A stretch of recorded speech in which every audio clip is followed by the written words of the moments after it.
ప్రభు మీతో ఉండునుగాక. నీ ఆత్మతోను ఉండునుగాక.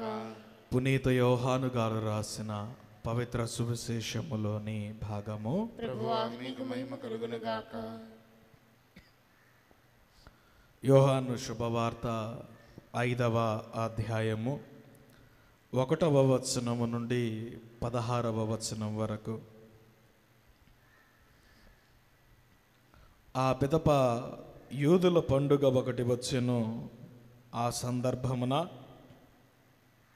యేసు యెరూషలేమునకు వెళ్ళెను. యెరూషలేములో గొర్రెల వాకిలి వద్ద ఒక కోనేరు కలదు. దానిని హీబ్రూ భాషలో బెత్సతా అందురు. దానికి 5 మండపములు ఉన్నవి. ఇచ్చట పెక్కుమంది గ్రుడ్డి, కుంటి, పక్షవాత రోగులు ఆ నీటి కదలికపై నిరీక్షించుచూ ఉండేవారు. అప్పుడప్పుడు దేవదూత దిగివచ్చి ఆ కోనేటి నీటిని కదిలించును. నీరు కదలగానే మొదట అందులో దిగినవాడు ఎటువంటి వ్యాధి నుండైనా స్వస్థత పొందును. 38 ఏండ్ల నుండి వ్యాధి పీడితుడు ఒకడు అక్కడ ఉండెను.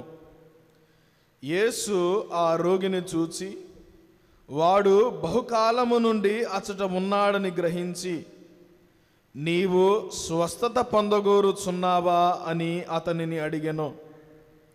అందుకు అతడు, అయ్యా, నీరు కదలినప్పుడు నన్ను ఈ కోనేటిలో దించువాడెవడనూ లేడు.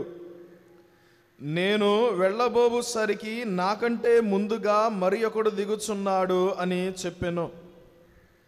లెమ్ము, నీ పడకనెత్తుకొని నడువుము అని యేసు అతనితో చెప్పెను. వాడు తక్షణమే స్వస్థత పొంది తన పడకను తీసుకొని నడువసాగెను. అది విశ్రాంతి దినము కావున యూదులు స్వస్థత పొందిన వానితో, ఇది విశ్రాంతి దినము, నీవు పడకను మోయుట తగదు అనిరి. అందుకు వాడు, నన్ను స్వస్థతపరిచిన వ్యక్తి నాతో నీ పడకనెత్తుకొని నడువుము అని చెప్పెను అనెను. పడకనెత్తుకొని నడువుము అని నీతో చెప్పిన వ్యక్తి ఎవరు అని వారు ప్రశ్నించిరి. ఆయన ఎవరో స్వస్థత పొందిన వానికి తెలియదు. ఇలయన అక్కడ జనసమూహము ఉండుటచే యేసు అచట నుండి వెళ్ళిపోయెను. అటు తరువాత యేసు దేవాలయములోని వానిని చూచి, ఇదిగో నీవు స్వస్థుడవైతివి, నీవు మరింత కీడు కలుగకుండుటకును ఇక పాపము చేయకము అని చెప్పెను. వాడు వెళ్ళి యూదులతో తన్ను స్వస్థతపరిచినది యేసు అని చెప్పెను.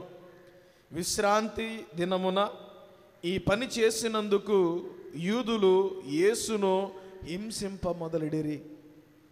ఇది క్రీస్తు ప్రభుని సువిశేషము. క్రీస్తు ప్రభుని బోధన ద్వారా మన పాపములు మన్నింపబడునుగాక. ఆమేన్.